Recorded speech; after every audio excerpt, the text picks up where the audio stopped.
Bayangkan sebuah pagi di Asia Tenggara ketika analis militer dunia tiba-tiba mengalihkan pandangan mereka ke satu negara.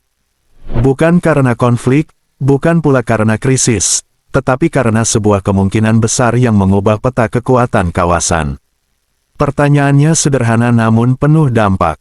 Apa yang terjadi jika Indonesia, negara dengan posisi strategis dan wilayah kepulauan yang luas, mengoperasikan tank tempur utama paling canggih milik Rusia, T-14 Armata? Ini bukan sekadar soal membeli alutsista baru, tetapi tentang arah kekuatan, pilihan teknologi, dan pesan politik yang dikirim ke dunia. T-14 Armata adalah representasi konsep perang darat masa depan. Rusia merancangnya dengan pendekatan yang benar-benar berbeda dari tank konvensional. Awak tank tidak lagi berada di menara, melainkan ditempatkan di kapsul baja terpisah di bagian depan lambung. Menaranya dikendalikan secara otomatis tanpa awak, sebuah langkah besar dalam meningkatkan keselamatan kru. Jika menara terkena tembakan langsung, peluang selamat awak tetap jauh lebih tinggi dibandingkan desain lama.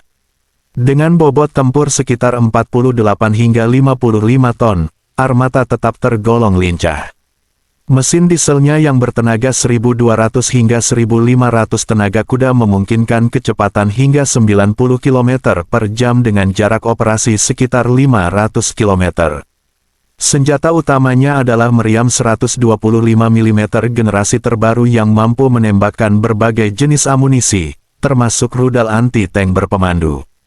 Ini membuat Armata mampu menghadapi tank musuh, kendaraan lapis baja, hingga sasaran jarak jauh dengan presisi tinggi. Perlindungan menjadi salah satu keunggulan utamanya. Kombinasi armor komposit, lapisan reaktif generasi terbaru, dan sistem perlindungan aktif Afganit memungkinkan tank ini mendeteksi serta mencegat roket atau rudal sebelum menghantam badan kendaraan. Ditambah radar AESA, kamera pengawasan 360 derajat, dan suspensi aktif, Armata dirancang untuk bertahan hidup di medan tempur modern yang penuh ancaman dari segala arah.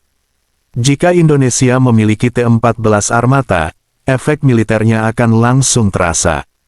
Daya gentar TNI Angkatan Darat meningkat signifikan. Selama ini Indonesia mengandalkan Leopard 2 sebagai tulang punggung tank tempur, yang terbukti tangguh dan andal. Namun Armata membawa teknologi satu generasi lebih maju, sesuatu yang belum dimiliki negara manapun di Asia Tenggara. Ini akan menempatkan Indonesia pada posisi unik, seolah melompat langsung ke masa depan pertahanan darat. Meski begitu, tantangan nyata tidak kecil. Infrastruktur jalan dan jembatan di banyak wilayah Indonesia belum sepenuhnya siap untuk tank berat. Medan tropis, rawa, dan hutan lebat juga membatasi ruang gerak kendaraan tempur besar. Biaya perawatan, logistik, dan pelatihan akan sangat tinggi. Artinya, meskipun simbol kekuatannya besar, efektivitas operasionalnya harus dihitung dengan sangat realistis. Dari sisi politik, langkah ini akan membawa konsekuensi diplomatik. Kerjasama dengan Rusia di sektor pertahanan berpotensi menimbulkan tekanan dari negara barat yang menerapkan sanksi.